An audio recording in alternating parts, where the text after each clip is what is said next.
समेत महेश, बंदो तुलसीदास पुनिका सुंदरी खगेश, या मांडवी उर्मिला श्रुति कीरति बरबाम, चार ललन चारो लली तुलसी करत प्रणाम, जानकी जीवनम वंदे मांडवी प्राणवल्लभम, उर्मिला रमणं वंदे कीर्तिकांतं नमाम्यहम्। बालचरित कहि विविध विधि मन महु परम उछाहु, ऋषि आगवन कहे सिपुनि श्री रघुबीर विबाहु, करुणा कर की करुणामयी मूर्ति, ओ निज नयन निहारा करो, पिय ज्ञान दिए जिसने तुमको, उनकी कृति पे मनवारा करो, क्षण भंगुर जीवन में मन से पर काज सदैव संवारा करो, यदि रक्षित है सुख पाना तुम्हें, नित राम का नाम उचारा करो। बोलिए सियावर रामचंद्र की जय। परमाराध्य भगवान श्री सीतारामचंद्र जी महाराज, भगवान भूत भावन शंकर जी, श्री सीताराम जी के चरण कमलों में नित्य अनुराग रखने वाले हनुमान जी महाराज, पर निष्पूज्यपाद गोस्वामी जी महाराज, श्री राम कथा सत्संग पटल पर जुड़े हुए समस्त समादरणीय महानुभावों तथा देवियों, इस पावन कार्यक्रम के मुख्य संयोजक आदरणीय पटेल जी और अभी उनकी तीर्थ यात्रा पर इस पटल पर कार्यक्रमों के संयोजक बहुत ही आदरणीय भाई युवराज सिन्हा जी और आज के कार्यक्रम संचालक पूज्य चरण पंडित उपाध्याय जी महाराज। आइए भगवत कृपा से जो समय प्राप्त हुआ है उस समय का सदुपयोग करने का प्रयास करें।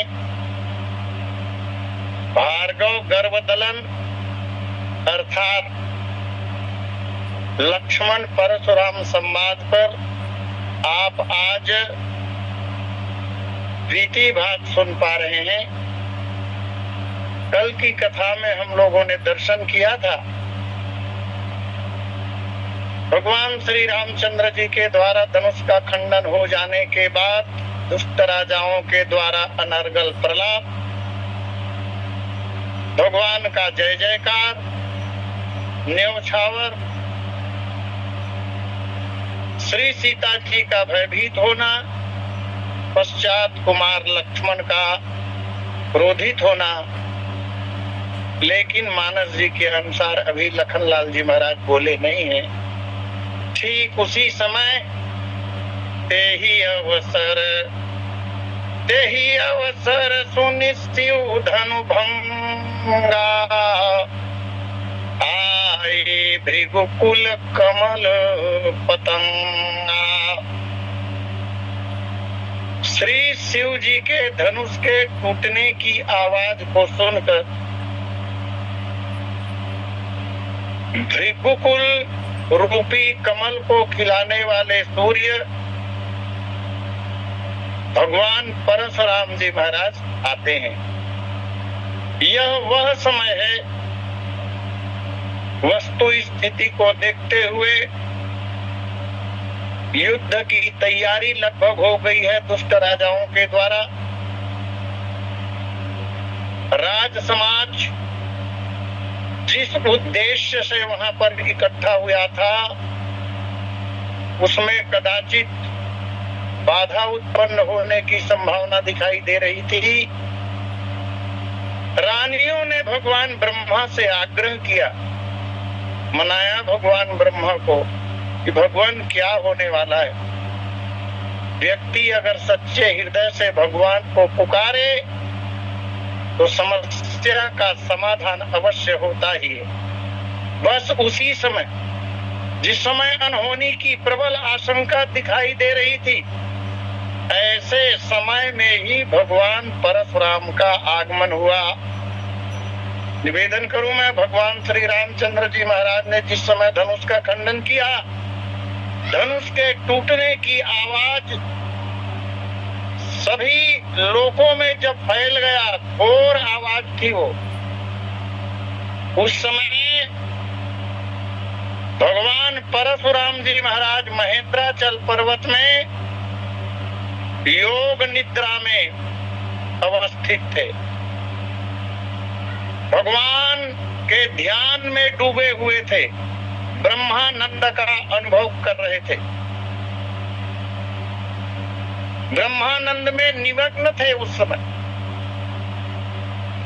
और जब धनुष के टूटने की आवाज हुई तो घनघोर शब्द को सुनकर भगवान परशुराम जी महाराज विचलित हो जाते हैं। विचलित हो जाने के पश्चात जब ध्यान भंग हुआ तब वे विचार करते हैं कि मेरे इस शांत तपोवन में ऐसी अशांति क्यों हो रही है, अशांति का कारण क्या है। दृष्टि घुमाकर देखी, वंचर प्राणी इधर उधर भाग रहे थे। धनुष खंडन के अवसर पर हम लोगों ने दर्शन किया था। भगवान सूर्य नारायण के घोड़े मार्ग भूल गए, पृथ्वी डोलने लगी, समुद्र में उफान आ गया, उबलने लगा था समुद्र। यही सब वातावरण वहां भी महेंद्राचल पर्वत में देख रहे हैं परशुराम जी। विचलित हो रहे पक्षीगण क्यों, और भागते हैं हिरन क्यों, वन देवियों के चित्त में कैसा ये धमाका है। प्रश्न है परशुराम जी के मन में, क्या हो रहा है। चारों ओर दिखते हैं धुआं के धुआरे क्यों, भुजाएं फड़कती क्यों, कैसा ये कड़ाका है। परशुराम जी की भुजाएं फड़कने लगी, क्यों हृदय असंकित है मेरा, मानस विचार से शून्य हुआ। भगवान श्रीमन नारायण के अवतार हैं, आवेशावतार। इनका मानस आज शून्य हुआ जा रहा है। आवाज को सुनकर तो विचार करते हैं परशुराम जी, क्यों हृदय सशंकित है मेरा, मानस विचार से शून्य हुआ। घनघोर हुआ रवि क्यों नभ में, अवनी पर क्यों उत्पात हुआ। धरती पर यह क्या उत्पात हो रहा है, किस कारण अवनी फटती है, वारिधि में क्यों उफान हुआ। वो मेरे गुरु शिव त्राहिमाम, मम ध्यान आज क्यों भंग हुआ। अपने आराध्य, अपने गुरुदेव भगवान शंकर का स्मरण करने लगे परशुराम जी महाराज,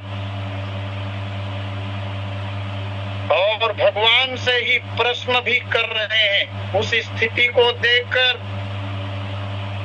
हे भगवान, क्या आपकी युद्ध की तैयारी तो नहीं है, तैयार हुए हो युद्ध हेतु, या नयन तीसरा खोला है। हे नाथ कृपा कर बतला दो, यह गरल आज क्यों खोला है। इस तरह विचार करने के बाद वस्तु स्थिति को जानने के लिए पुनः ध्यान लगाया।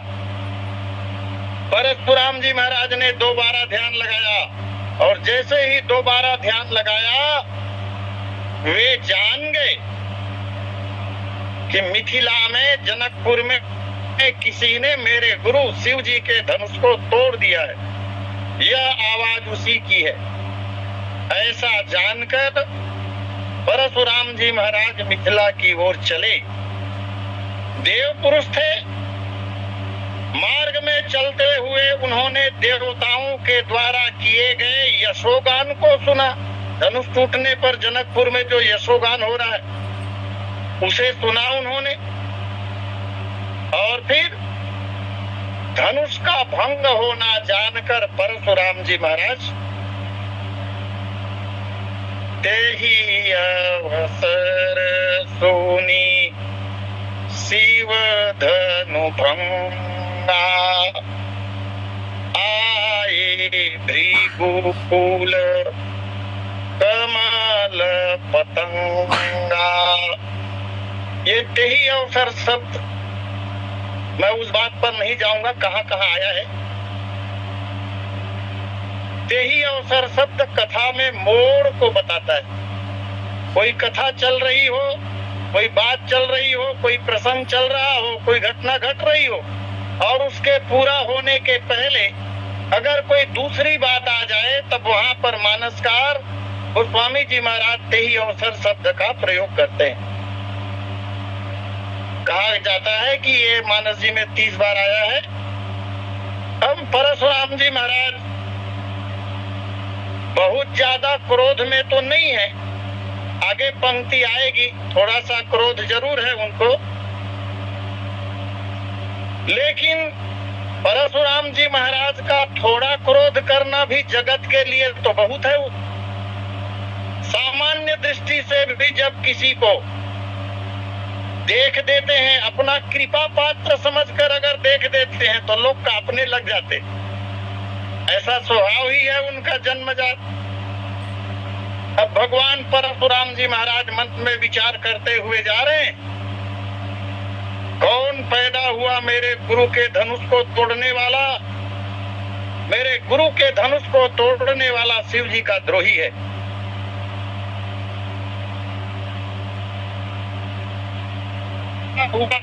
आया आज मृत्यु को डगर में, कौन मेरे चाहता है ब्रह्मचारी से निर्भय हुआ कौन विश्व भर में। बीते अखंड वर्ष निक्षत्र भूमि को मैंने 21 बार इस धरती को छद्म किया है। आया न को कोई लाल छत्री के समर में, मेरे साथ लड़ने वाला कोई माई का लाल छत्री आया नहीं। दोरियो है चाप यदि किसी भी अज्ञान ने, किसी अज्ञानी व्यक्ति ने अगर शिव का धनुष तोड़ा है तो आज उसका काट के शीश रक्त की नदियां बहाऊं, मार डालूं, पटक मरोड़ डालूं, मिथिलापुर जाए प्रलय मचाऊं मैं, मारी के गिराई देऊं, यमपुर पठाई देऊं, वाको धनु तोरी बेको मजा चखाऊं मैं। ऐसा विचार करते हुए परशुराम जी महाराज पहुंचे। तेहि अवसर सुनी शिव धनु भंगा आए भृगुकुल कमल पतंगा। परशुराम जी महाराज का सामान्य परिचय गोस्वामी जी महाराज यहाँ देना चाह रहे हैं। आए भृगुकुल कमल पतंगा, भृगुकुल रूपी कमल को खिलाने वाले सूर्य आ गए और ये अपने ही कुल को खिला सकते हैं। साधु रूपी जो कमल है वो खिलने वाले नहीं है, वो भगवान परशुराम जी के द्वारा। तब कवि कहते हैं ये है कैसे, दिखते कैसे हैं? गौर शरीर सुवंग विभूति, रंग से गोरे हैं, गौर वर्णी है। गौर शरीर सुअंग विभूति, पूरे शरीर में भस्म रमाए हुए, जटा सिर पाग समान बनाए। जटाओं से ही पाग माने पागा बनाए हुए हैं, माने लंबी लंबी जटाएं। क्रोध भरो मुख भौहें कड़ी, क्रोध का भाव है, भौहें थोड़ी सी चढ़ी हुई है। और भाल विशाल त्रिपुंड लगाए, भाल विशाल,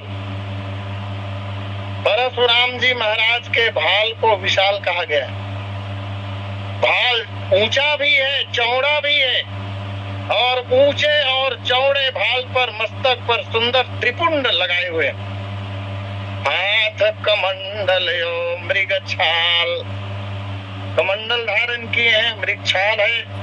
कुठार सरासन बाण सुहाए, धनुष है, बाण है।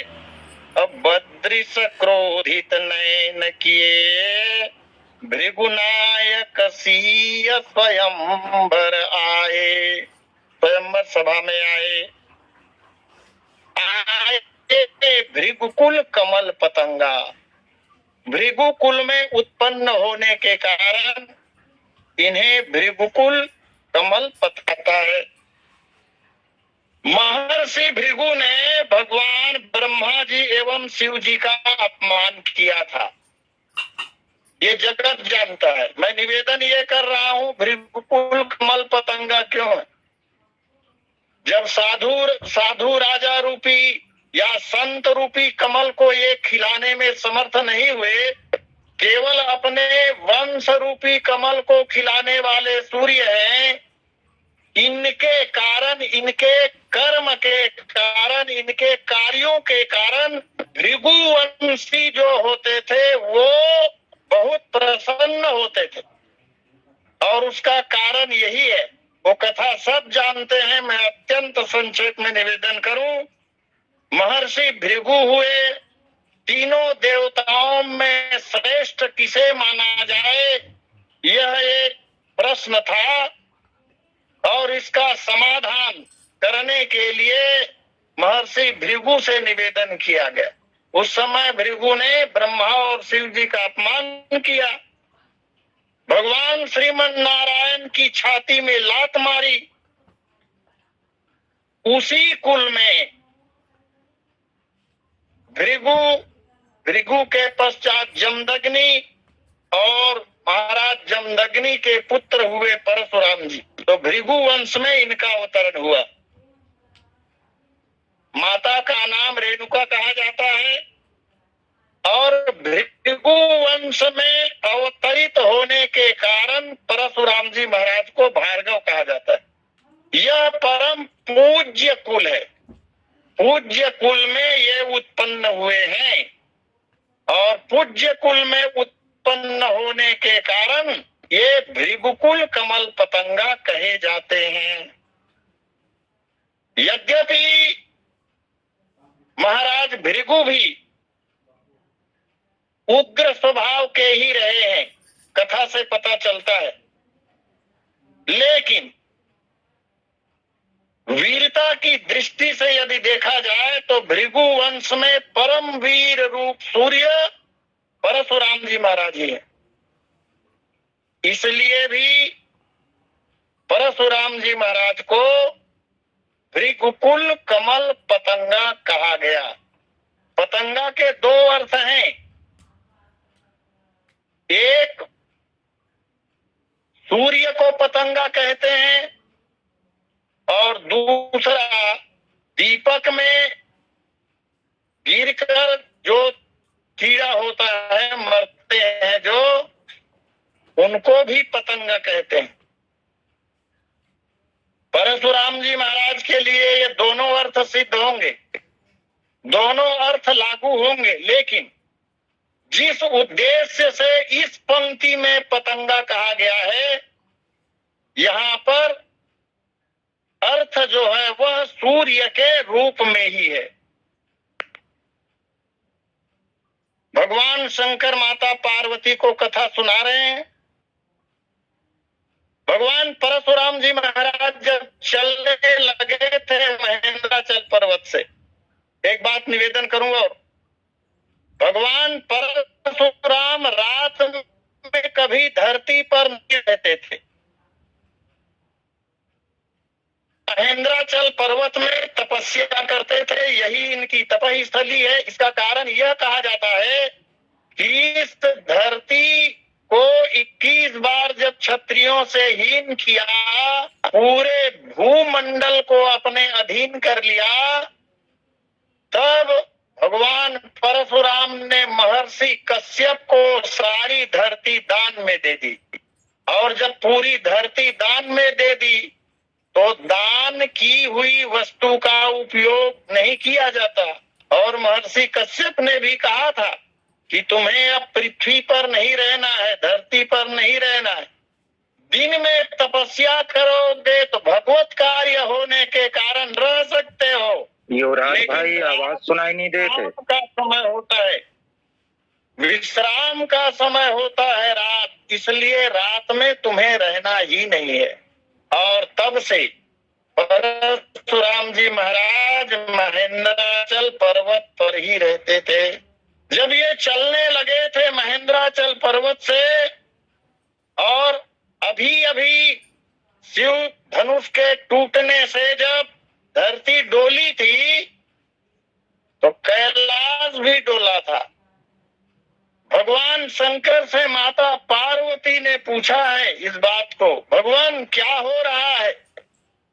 और तब भगवान शिव ने समझाया पार्वती को कि हे देवी, मेरा वह जो धनुष था पिनाक, वह आज टूट गया, उसी के टूटने की यह आवाज है। जब कैलाश डगमगाने लगा, पार्वती ने पूछा थर थराती क्यों धरा, अहि कोल कूरम कलमले, इस घोर से भयभीत हो रविबाज मार्ग तज चले, शिखर ही दिग्गज किस तरह नभ व्योम आतंकित प्रभु। हे भगवान, ये ऐसा क्यों हो रहा है? क्या सृष्टि की होती प्रलय, सब चर अचर संकित प्रभु। प्रलय काल तो नहीं आ गया? तब शिव जी ने समझा। और परशुराम जी महाराज को जनकपुर की ओर जाते हुए देखा भी था और दिखाया भी था। तो आए भृगुकुल कमल पतंगा, इस प्रसंग में दो सूर्य का एक साथ होना पाया जाता है, जबकि ब्रह्मांड में एक साथ एक ही समय में दो सूर्य कभी नहीं हो सकते। एक ब्रह्मांड में एक समय में एक ही ब्रह्मा होंगे, एक विष्णु, एक शंकर और एक ही सूर्य होंगे, एक ही इंद्र होंगे, एक से अधिक नहीं। लेकिन यहाँ पर दो दो सूर्य हो रहे हैं। गोस्वामी जी महाराज वर्णन करते हैं, उदित उदयगिरि मंच पर रघुबर बाल पतंग। स्वयंवर सभा में जो बड़ा ऊंचा सा मंच बना हुआ है, उस मंच के ऊपर भी एक सूर्य विराजमान है। उदित उदयगिरि मंच पर रघुबर बाल पतंग, वह बाल सूर्य है, प्रातः कालीन सूर्य है वह। और प्रातः कालीन सूर्य का प्रभाव क्या? तो बिकसे संत सरोज सब हर्षे लोचन भृंग, यह उसका प्रभाव है। परशुराम जी महाराज जब आए तो परशुराम जी महाराज के लिए बस गोस्वामी जी ने इतना कहा, आए भृगुकुल कमल पतंगा। राम जी को बाल सूर्य कहा और इनको केवल सूर्य कहा, बाल सूर्य नहीं कहा। बाल सूर्य जो है वो शोभित हो रहा है, श्री राम रूप बाल पतंग उसी मंच पर विश्वामित्र रूपी प्रेम सागर के निकट प्रकाशित हो रहे हैं। और उसी समय यह सूर्य आया, यह तरुण सूर्य है, दोपहर का सूर्य।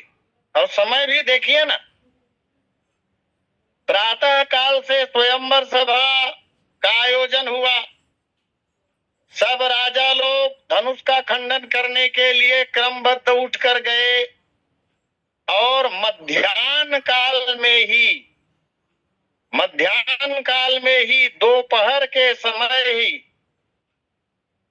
भगवान श्री रामचंद्र जी महाराज ने धनुष का खंडन किया और धनुष का खंडन होते ही परशुराम जी महाराज आए। तो परशुराम जी दोपहर के सूर्य ही तो हुए। तो एक बालारुण जो है वहीं पर विराजमान है और दूसरा सूर्य ये आ गए।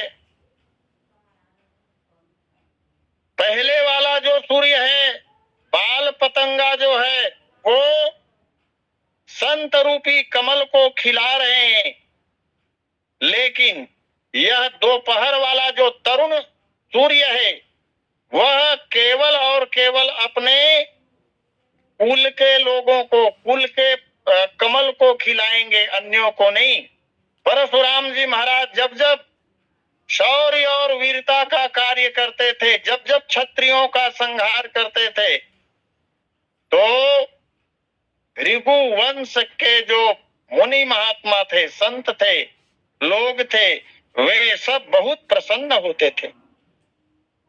इस तरह दो सूर्य एक साथ दिखाई दे रहे हैं। प्रातःकालीन जो सूर्य होता है उसमें दाहकता नहीं होती, और फिर प्रातः काल का सूर्य यदि शीत ऋतु का हो तब तो सुहावना ही लगेगा। तो भगवान राम वही है। और परशुराम जी एक तो दोपहर का सूर्य और ऊपर से ग्रीष्म ऋतु का। तो ग्रीष्म ऋतु का दोपहर का सूर्य जो है वह भाता नहीं किसी को, क्योंकि आनंद प्रदान नहीं करता। दोपहर के सूर्य में 3 गुण पाए जाते हैं। एक तो दोपहर का सूर्य जो है वो खरा होता है। दूसरी बात, दोपहर के सूर्य में दाहकता होती है और दाहकता होने के कारण यह रस का अथवा खून का शोधन करने वाला होता है, सुखाने वाला होता है। और परशुराम जी महाराज में भी ये तीनों गुण दिखाई देते हैं। तीनों गुण भगवान परशुराम में दृष्टिगोचर होते हैं। इनकी करनी कठिन है। कहा गया है संत वे करनी कठिन बरनी न जाई स्वरूप। तो इससे अत्यंत खरा आहुति जानू और कोप मोर अति घोर कृषाणु।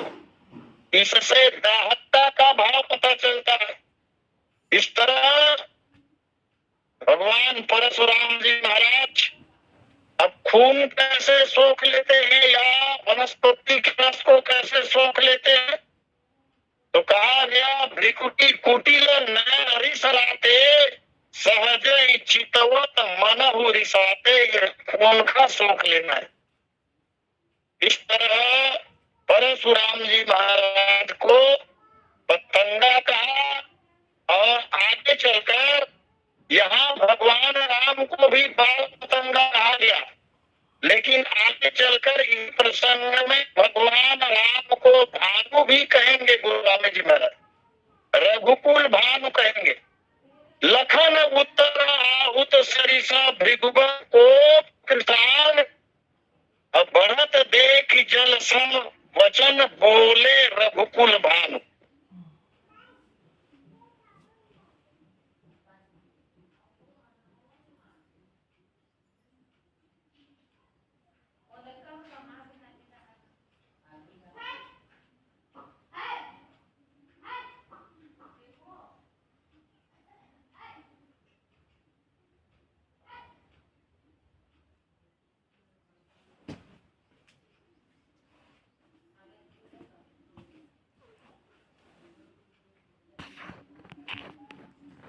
चंद्र की जय।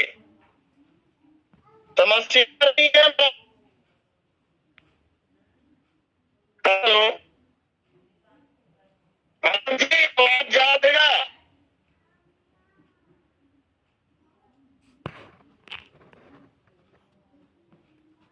हाँ जा तो महाराज। हाँ ठीक है गुरुजी।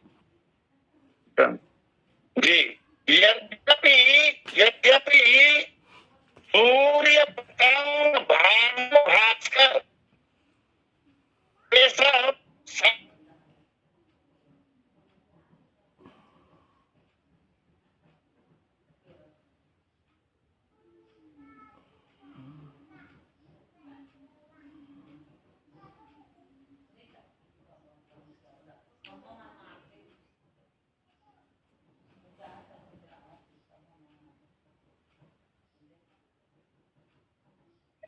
समस्या आवत महाराज, वापस लौट जाते।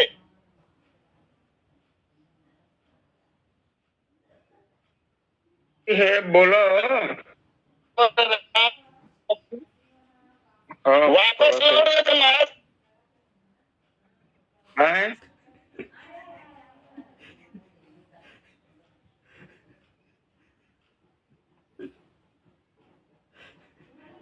पति पर अर्थ करने पर कुछ अलग अवश्य दिखाई देता है। भगवान श्री रामचंद्र जी महाराज को आगे चलकर भाई भी कहा गया, लेकिन यहाँ परशुराम जी महाराज को केवल बिल्कुल कमल फंदा कहा गया भाई।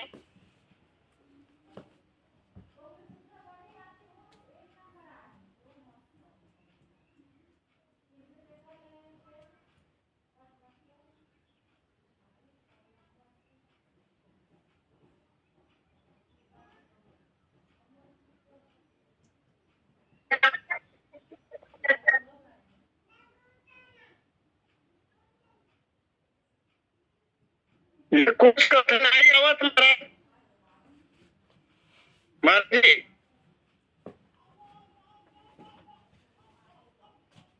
हेलो,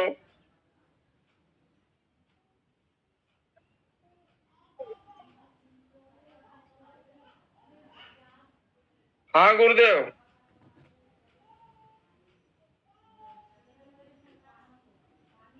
आप बोलिए महाराज। यहाँ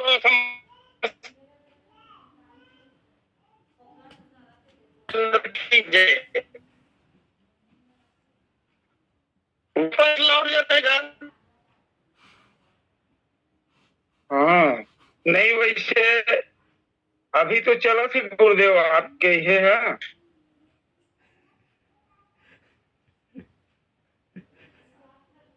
हेलो,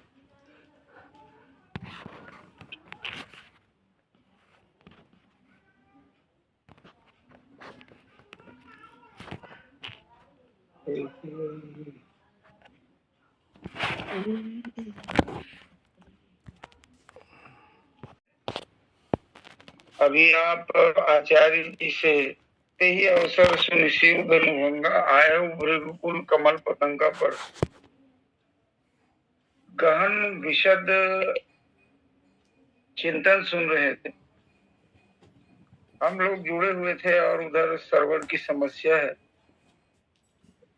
अब ये तो आचार्य जी के हाथों में नहीं है, हम लोगों के हाथों में तो नहीं है सर्वर। और कथा प्रसंग से आप सब लोग विज्ञ हैं। भगवान परशुराम जी महाराज को जब ये पता चला कि मेरे गुरुदेव भगवान शिव जी के धनु का भंग हो गया है, टूट चुका है,